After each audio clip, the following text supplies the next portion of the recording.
Hey Storylines, I'm here to continue today with another story by Steve Smallman. This is Snow White and the Very Angry Dwarf. Snow White and the Very Angry Dwarf by Steve Smallman, illustrated by Neil Price. Once upon a time there was a young girl called Snow White. She was lovely, but the wicked queen was jealous and wanted to get rid of her. The queen's magic mirror told her that Snow White was prettier than she was, and she wasn't having that. Snow White ran away. She came across a little cottage. Nobody was home, but the door was unlocked, so she crept inside.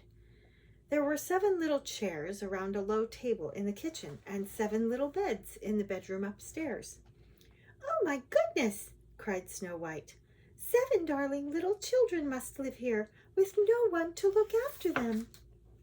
The cottage was a mess, so Snow White set to work tidying, sweeping, polishing, and singing so sweetly that all the animals in the forest came to listen. "There," she sighed, "clean as a whistle." Soon after, Snow White heard footsteps outside. "The children are back. Come on in, my little darlings," she cried, flinging open the door, only to be greeted by 6 bearded little men. "Oh, who are you?" asked Snow White. "I'm Shouty. I'm Hairy. I'm Hungry. I'm Whiffy. I'm Sniffy. And I'm Jolly," replied the dwarves. "But who are you?" they all asked. "I'm Snow White. I was lost and I found your dear little cottage, and I'm really sorry, but I went in and I've tidied up and made some food," shouted the dwarves, and rushed past her to attack the stew. Snow White told them her sad story while they ate. The dwarves had almost finished eating when another dwarf stormed in, looking very cross. His name was Angry. "Who is this?" he shouted rudely. "This is Snow White," said Hungry. "She's come to stay and she's made us some delicious food." "I'm sorry, Angry, but there's no stew left," said Snow White. "How about some cake instead?" "What kind of cake?" asked Angry. "Cherry cake," replied Snow White. "But I hate cherries!" shouted Angry. Then he kicked over his chair and stormed out of the cottage, slamming the door behind him. "Oh, my goodness!" cried Snow White. "Is he always like that?" "Yes," replied the dwarfs all together. "He always shouts at me because I'm too noisy," shouted Shouty. "He gets angry with me if he smells anything nasty, and it's not always me," said Whiffy. "He shouts at me whenever I sniff. It's not my fault. Noses run in my family," sniffed Sniffy. "He gets cross with me when my tummy rumbles too loudly," mumbled Hungry. "He goes nuts just because I sometimes leave hair in the bathtub," replied Hairy. "And he gets upset with me because I'm too cheerful. It makes me laugh, and then he gets even madder," chuckled Jolly. Snow White found Angry outside, bashing a tree trunk with a stick. "What a good idea to go off on your own when you're angry," said Snow White. "But instead of bashing a tree, why not collect some firewood?" "I'd have a lot of wood," grumbled Angry. "The other dwarves make me so mad." "When they do," said Snow White, "take a deep breath, count to 10, go for a walk, collect some firewood, and when you've calmed down, tell them how you feel." "They won't listen," said Angry.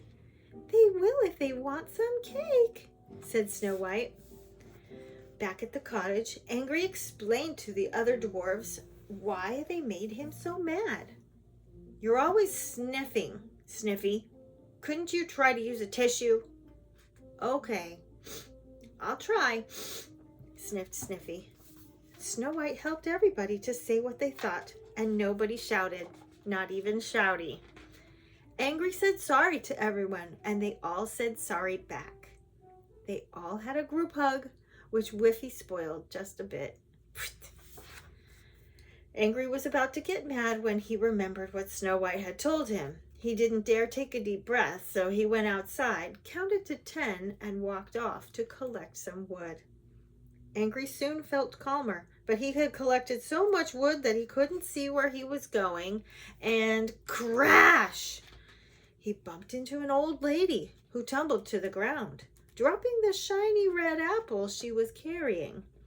The apple smashed to pieces, leaving a nasty black stain on the grass. "You clumsy fool!" screeched the old lady, whose wig had fallen off. "It took me forever to make that poisoned apple for Snow White, and now it's ruined." It was the wicked queen in disguise. "We don't have any apples, but you could have a piece of cherry cake if you like." "I hate cherries!" roared the queen. "I think you should take a deep breath, count to 10, and go for a walk. Collect some wood, and when you've calmed down, tell me how you feel," Angry calmly replied. The wicked queen didn't appreciate Angry's advice, so she stomped off in a huff. Snow White and the other dwarves came out to see what all the shouting was about. "Oh, Angry, thank you!" cried Snow White. "You got rid of that nasty wicked queen, and you didn't even lose your temper." Then she gave him a big piece of cherry cake with all the cherries picked out. Snow White and the 7 dwarfs went back to the cottage where they lived fairly happily ever after. And they never ran out of firewood again. The end. Story lions, look in a book, you'll see one there.